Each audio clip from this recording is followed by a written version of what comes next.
আসসালামু আলাইকুম। আজ আমি আপনাদের সঙ্গে শেয়ার করব মিষ্টি কদম পুলি পিঠা রেসিপি। আজকের পিঠাটা আমি একদম ডিফারেন্ট টেস্টে তৈরি করে দেখাচ্ছি।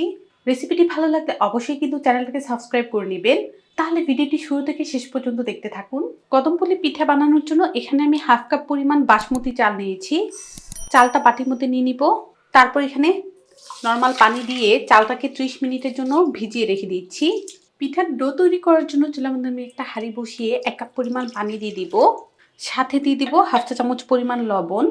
পানিটা বলক আসা পর্যন্ত অপেক্ষা করব। পানিটা বলক চলে এসেছে। এখন এখানে দিয়ে দিব 1 কাপ পরিমাণ চালের গুঁড়া। স্প্যাটুলার সাহায্যে চালের গুঁড়াটা পানির সাথে মিশিয়ে নিব আর চুলার আঁচটা আমি লোতে করে দিচ্ছি। ভালো করে পানির সাথে মিশিয়ে নিচ্ছি। ভালো করে পানির সাথে চালের গুঁড়াটাকে মিশিয়ে নিয়েছি আর পিঠার জন্য কাইটা এই যে রেডি।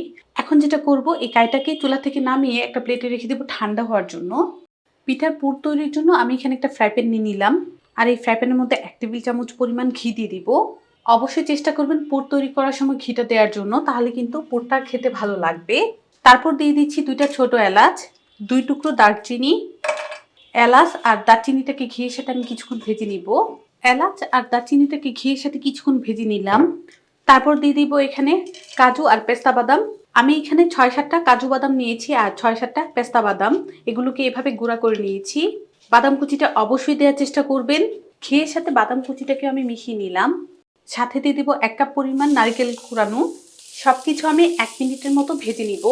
চুলার আঁচ লোতে রেখে 1 মিনিট ভেজে নিলাম। সাথে দিয়ে দিব হাফ কাপ পরিমাণ খেজুরের গুড়। আমি এই পুরটা খেজুরের গুড় দিয়ে তৈরি করতেছি। আপনারা চাইলে কিন্তু চিনি দিয়েও এই পুরটা তৈরি করে নিতে পারেন। যেহেতু শীতকাল, খেজুরের গুড়টা কিন্তু এখন হাতের কাছে অ্যাভেলেবেলই পাওয়া যায়। গুড়টাকেও আমি মিশিয়ে নিব আর কিছুক্ষণের মধ্যেই দেখুন গুড় থেকে কিন্তু আস্তে আস্তে পানি ছাড়তেছে, মানে গুড়টা গলে যাচ্ছে। তো চুলা আঁচ লোতে করে আমি এটাকে আরো কিছুক্ষণ ভেজে নিব। 4-5 মিনিট আমি এই পুরটাকে ভেজেছি আর চুলা আঁচটা কিন্তু আমার লোতে আছে। চুলা আঁচ যদি বাড়িয়ে দেন তাহলে কিন্তু পুরটা পুড়ে যাবে। আচ্ছা, এখন এখানে যে এলাচ দারচিনি দিয়েছিলাম এগুলোকে আমি উঠিয়ে নিব। পিঠার জন্য কিন্তু পুরটাও আমাদের রেডি। এখন এই পুরটাকে আমি একটা বাটির মধ্যে নিয়ে নিচ্ছি। পিঠার কাইটাকে ঠান্ডা হওয়ার জন্য রেখে দিয়েছিলাম আর কাইটা আমাদের উষ্ণ গরম আছে।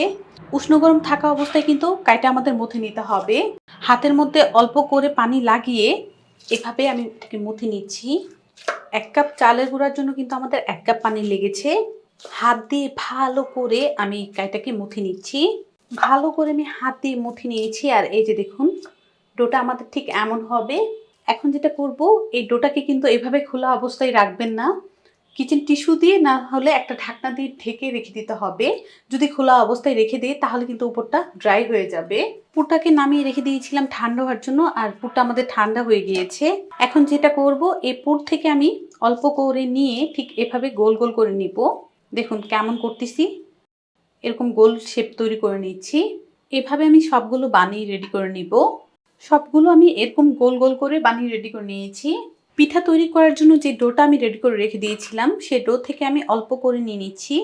এই যে দেখুন, মানে পিঠাটা আপনারা যদি বড় বানাতে চান সেই পরিমাণ একটু বাড়িয়ে ডো নেবেন আর যদি ছোট তৈরি করতে চান সেই পরিমাণ একটু কমিয়ে ডোটা নেবেন। এই ডোটাকে আমি 2 হাত দিয়ে এভাবে একটা বাটি শেপ তৈরি করে নিব। দেখুন কিভাবে করতেছি। কাজটা কিন্তু একদমই ইজি। এই যে একটা বাটি শেপ তৈরি করে নিলাম। যে পুরটাকে গোল করে রেখে দিয়েছিলাম এখন এই পুরটা এখানে বসিয়ে দিচ্ছি আর 2টা সাইডকে ধরে এভাবে মুড়িয়ে একটা সাইডের সাথে আরেকটা সাইড আটকিয়ে দিব। আচ্ছা, এই কাজটা কিন্তু একটু আস্তে আস্তে করে নেবেন আর এই জায়গাটা ভালো করে সিল করে নিয়ে আবারও হাত দিয়ে এভাবে চেপে আমি গোল শেপটা নিয়ে আসবো। 2 হাতের তালু দিয়ে ঘষে এটাকে আমি গোল করে নিব। এই যে দেখুন গোল করে নিয়েছি। এভাবে আমি সবগুলো পিঠা বানিয়ে রেডি করে নিব। সবগুলো পিঠা বানিয়ে রেডি করে নিলাম। ও যে বাসমতি চালটাকে 30 মিনিটের জন্য ভিজিয়ে রেখে দিয়েছিলাম, চালটাকে আমি ভালো করে ধুয়ে এখানে একটা প্লেটের মধ্যে নিয়ে নিয়েছি। যে বলগুলো আমি তৈরি করেছি বলগুলো আমি নিয়ে নিব আর চালের সাথে এভাবে হাত দিয়ে লাগিয়ে নিব। কারো কাছে যদি বাসমতি চালটা না থাকে সেক্ষেত্রে কিন্তু আপনারা চিনি গুঁড়া পোলার চাল দিয়েও এই কাজটা করে নিতে পারেন। আর হাত দিয়ে এভাবে চেপে চেপে কিন্তু চালটাকে লাগিয়ে নিতে হবে। চালটাকে আমি ভালো করে আঙুলটা দিয়ে চেপে দিচ্ছি, তাহলে ডোর সাথে কিন্তু ভালো করে লেগে যাবে। এই যে একটা করে নিলাম। এভাবে আমি চালটাকে লাগিয়ে রেডি করে নিব। পিঠাগুলো স্টিম করার জন্য আমি এখানে একটা ঝাঁঝনি নিয়ে নিলাম আর ঝাঁঝনির মধ্যে অল্প করে তেল লাগিয়ে নিব।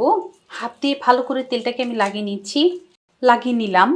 চাল লাগিয়ে যে পিঠাগুলো রেডি করে রেখে দিয়েছিলাম, এখন এই ছাঁকনির মধ্যে আমি এভাবে বসিয়ে দিব। সাবধানে কিন্তু বসিয়ে দিতে হবে, একটু ফাঁকা ফাঁকা করে আমি বসিয়ে দিচ্ছি। কিছু পিঠা দিয়ে দিলাম। এখন এখানে অল্প করে আমি অরেঞ্জ ফুড কালার দিয়ে দিব। আচ্ছা, কিভাবে দিচ্ছি, উপরটার মধ্যে অল্প করে এভাবে আমি লাগিয়ে দিব, তাহলে পিঠাগুলো দেখতে কিন্তু আরো সুন্দর লাগবে। আপনাদের কাছে যদি এই অরেঞ্জ ফুড কালারটা না থাকে, সেক্ষেত্রে কিন্তু আপনারা স্কিপ করে নিলেও হবে। জাস্ট দেখার সৌন্দর্যের জন্য আমি এই অরেঞ্জ ফুড কালারটা একটা আঙুলের সাহায্যে এইভাবে দিয়ে দিচ্ছি। অল্প করে আমি দিয়ে দিচ্ছি। অরেঞ্জ কালারটা আঙুলের সাহায্যে দিয়ে দিলাম। এখন এটাকে স্টিম করার জন্য চুলায় নিয়ে যাব। চুলার মধ্যে আমি একটা স্টিম পাতিল বসিয়ে পানি দিয়েছিলাম বলক ওঠার জন্য, আর পানিটা বলক চলে এসেছে। এখন এই ঝাঁঝনিটা আমি পাতিলের মধ্যে বসিয়ে দিব, আর ঢাকনা দিয়ে ঢেকে 20 মিনিট এটাকে স্টিম করে নিচ্ছি। তাহলে 20 মিনিট পর দেখাই। ঢাকনা দিয়ে ঢেকে 20 মিনিট স্টিম করার পর ঢাকনাটা খুলে নিব। আর মাশাআল্লাহ, দেখুন কত সুন্দর হয়ে পিঠাগুলো স্টিম হয়ে গিয়েছে। পিঠাগুলো কিন্তু আমাদের স্টিম হয়ে গিয়েছে। এখন আমি চুলা থেকে নামিয়ে এগুলোকে ঠান্ডা করে নিব।